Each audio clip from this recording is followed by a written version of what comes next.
കേരളത്തിൽ ചരിത്രത്തിൽ ഇല്ലാത്ത വിധം നാശം വിതച്ചിരിക്കുന്നു. പ്രളയത്തിൽ പുനർനിർമ്മാണം, കേരളത്തിന്റെ പുനർനിർമ്മാണം എവിടെ എന്ന ചോദ്യത്തിന് ഉത്തരമില്ല പിണറായി വിജയൻ സർക്കാരിന്. പുനർനിർമ്മിക്കും കേരളത്തെ നിർമ്മിക്കാൻ, പ്രളയാനന്തര കേരളത്തെ പുനർനിർമ്മിക്കാൻ ആ തരത്തിൽ പണപ്പിരിവ് ഇഷ്ടം പോലെ നടന്നിട്ടുണ്ട്. അത് രാജ്യത്തു നിന്ന് കോടികൾ സമാഹരിച്ചു മുഖ്യമന്ത്രിയുടെ ദുരിതാശ്വാസ നിധിയിലേക്ക്.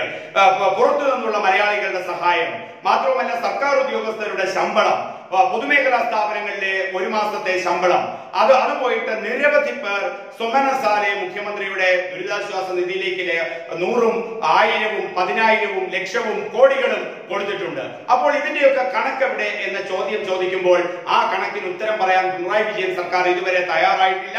മാത്രവുമല്ല, പുനർനിർമ്മാണം എവിടെ എന്ന ചോദ്യം ചോദിക്കുന്നു. അതിന്റെ കണക്കെവിടെ? അതിന്റെ ബ്ലൂ പ്രിന്റ് എവിടെ? നിങ്ങൾ പ്രളയാനന്തര കേരളത്തെ പുനർനിർമ്മിച്ചോ? പുനർനിർമ്മാണത്തിനായി സ്വീകരിച്ച ലക്ഷ്യങ്ങൾ എത്ര? മുഖ്യമന്ത്രിയുടെ ദുരിതാശ്വാസ നിധിയിൽ എത്ര കോടികൾ ലഭിച്ചു? എന്താണ് ഇതിന്റെ കണക്ക്? എത്ര തകർന്ന പാലങ്ങൾ നിങ്ങൾ നിർമ്മിച്ചു? എത്ര തകർന്ന ഗ്രാമങ്ങളെ പുനർസൃഷ്ടിച്ചു? എത്ര തകർന്ന റോഡുകൾ നിങ്ങൾ പുനർനിർമ്മിച്ചു? തകർന്ന കെട്ടിടങ്ങൾ നിങ്ങൾ എത്ര നന്നാക്കി? എത്ര പേർക്ക് ദുരിതാശ്വാസ സഹായം കൊടുത്തു? എത്ര പേരെ പുനരധിവസിപ്പിച്ചു? ഇത്തരത്തിൽ നിരവധി ചോദ്യങ്ങൾ ചോദിക്കുമ്പോൾ അതിനൊന്നും ഉത്തരമില്ല. ശബരിമല എന്ന വിഷയത്തിൽ തട്ടി സർക്കാർ രക്ഷപ്പെട്ടുകൊണ്ടേയിരിക്കുമ്പോൾ പിണറായി വിജയന്റെ മറ്റൊരു ധൂർത്താണ് ഇപ്പോൾ പുറത്തു വരുന്നത്. അത് സർക്കാരിന്റെ 1000 ദിന ആഘോഷങ്ങളുമായി ബന്ധപ്പെട്ട്. പുനർനിർമ്മിക്കാൻ പണം പോരാ, കേന്ദ്ര സർക്കാർ പണം നൽകുന്നില്ല എന്ന് ആവർത്തിച്ച് ആക്ഷേപിക്കുമ്പോഴും പിണറായി വിജയൻ സർക്കാരിന്റെ ധൂർത്ത് ഏറ്റവും വലിയ ധൂർത്തായി നിലനിൽക്കുന്നു. കലാപരിപാടികൾ 1000 ദിവസം തികയ്ക്കുമ്പോൾ കലാപരിപാടികൾ നടത്തുന്നതിനായി ഓരോ ജില്ലയിലെയും കളക്ടർമാർക്ക് 5 ലക്ഷം രൂപ പിണറായി വിജയൻ സർക്കാർ അനുവദിച്ചിരിക്കുന്നു.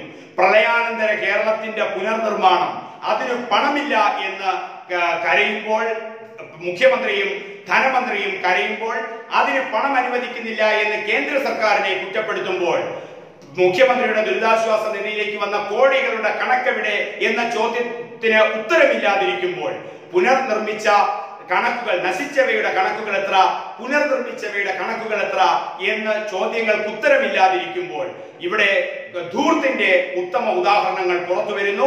1000 ദിന ആഘോഷത്തിന്റെ ധൂർത്ത്. കലാപരിപാടികൾ നടത്തുന്നതിനായി ഓരോ ജില്ലയിലെയും കളക്ടർമാർക്ക് 5 ലക്ഷം രൂപ അനുവദിച്ചിരിക്കുന്നു. അതോടൊപ്പം തന്നെ 4 കോടി രൂപ വിവിധ വകുപ്പുകളുടെ പ്രദർശനം നടത്തുന്നതിനായിട്ടാണ് ഇപ്പോൾ നീക്കിയിരിക്കുന്നത്. മീഡിയ ക്യാമ്പയിനായി PRDക്ക് 2 കോടി രൂപ അനുവദിച്ചിരിക്കുന്നു. അതോടൊപ്പം മീഡിയ കോൺക്ലേവിന് എല്ലാ ജില്ലകൾക്കും 10 ലക്ഷം, അങ്ങനെ 14 ജില്ലയുടെ വിഹിതം. അതോടൊപ്പം പ്രചാരണ കലാപരിപാടികൾക്ക് 3 ലക്ഷം രൂപ നീക്കിവച്ചിരിക്കുന്നു.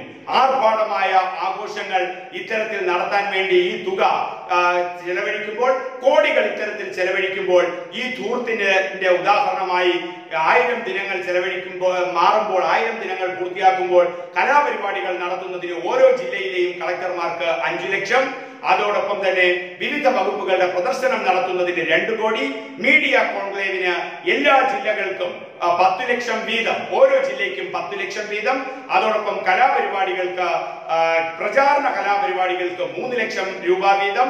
ഈ തരത്തിലാണ് പിണറായി വിജയന്റെ ധൂർത്ത് വരുന്നത്. പണമില്ല, അതോടൊപ്പം തന്നെ സാമ്പത്തിക ക്ലേശം നടക്കുന്നു. ചരിത്രത്തിൽ ഇല്ലാത്ത വിധം കേരളം നശിച്ചുപോയി പ്രളയത്തിൽ എന്നൊക്കെ പറയുമ്പോൾ സ്വന്തം സർക്കാരിന്റെ പ്രവർത്തനരഹിതമായ 1000 വർഷം ആഘോഷിക്കുന്നതിന് വേണ്ടി പിണറായി വിജയൻ സർക്കാർ കോടികൾ ചെലവഴിക്കുന്ന ധൂർത്തിന്റെ കഥ കേരളത്തിന്റെ നാണം കെട്ട കഥയാണെന്ന് പൊതുസമൂഹം ഓർമ്മപ്പെടുത്തുന്നു.